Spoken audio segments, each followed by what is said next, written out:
Good morning student. मैं greenwood international school की हिंदी की शिक्षिका हेतल मणियार आज आपको कक्षा 9 पाठ 2 दुख का अधिकार के बारे में आपको जानकारी बताऊं कि दुख का अधिकार का मतलब मनुष्य को कोई भी दुख हो तो सबको उसका अधिकार होता है वो व्यक्त करने का।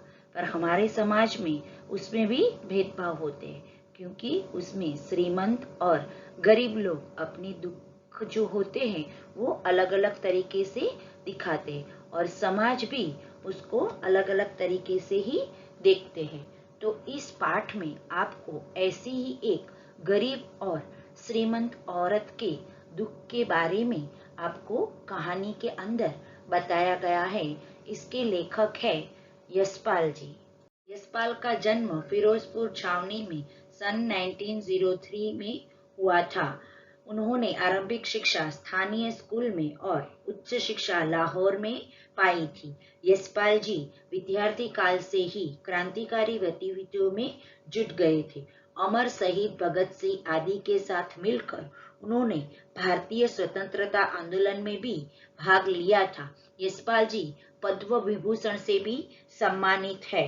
यशपाल जी यह मानते रहे कि समाज को उन्मुक्त मतलब उच्च बनाने का एक ही रास्ता है, सामाजिक समानता के साथ साथ आर्थिक समानता। यशपाल जी ने अपनी रचनाओं में हिंदी के अलावा उर्दू और अंग्रेजी शब्दों का भी बेहिचक प्रयोग किया है। पाठ की शुरुआत में लेखक मनुष्य के पोशाक उन्हें विभिन्न श्रेणियों में बांट देती मतलब अलग कर देती है। प्राय पोशाक ही समाज में मनुष्य का अधिकार और दर्जा का मतलब होता है स्थान, श्रेणी निश्चित करती है। वह हमारे लिए अनेक बंद दरवाजे खोल देती है, परंतु कभी ऐसी भी परिस्थिति आ जाती है कि हम जरा नीचे झुककर समाज की निचली श्रेणियों की अनुभूति मतलब एहसास करना को समझना चाहते हैं, तो उस समय वही पोशाक हमारे लिए बंधन और अड़चन मतलब विघ्न बन जाती है।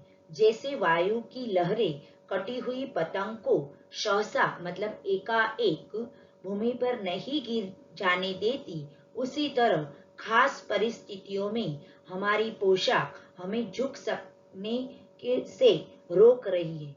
ये समझाने के लिए मैं आपको एक उदाहरण देती हूँ कि आप जब कभी भी कहीं पर भी जॉब या नौकरी पाने के लिए जाते हो तो भले ही आप गरीब हो, मध्यम वर्ग हो या श्रीमंत वर्ग हो, पर आप अच्छी पोशाक पहनकर जाते हो तो वहां पर आपका जो प्रभाव होता है वो अलग ही पड़ता है।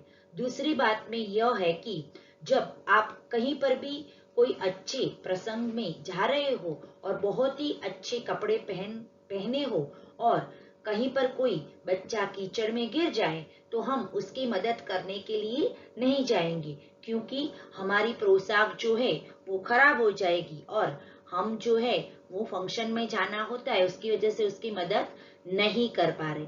यही बात आपको हमारी जो विज्ञापन आता है निरमा का, उसमें यह आपको दिखाया जाता है। बाजार में फुटपाथ पर कुछ खरबूजे दलिया और कुछ जमी पर बिक्री के लिए रखे जान पड़े थे। मतलब जो गरीब स्त्री थी उसने बाजार में आकर कुछ खरबूजे, तरबूज और दलिया मतलब अपनी टोकरी में भरकर वो बैठी थी। खरबूजों को समीप एक अधेड़ मतलब बहुत ही उम्र लायक की औरत बैठी रो रही थी। खरबूजे बिक्री के लिए थे, परंतु उन्हें कोई खरीदने के लिए उनके पास नहीं आ रहा था या कोई आगे नहीं बढ़ता था।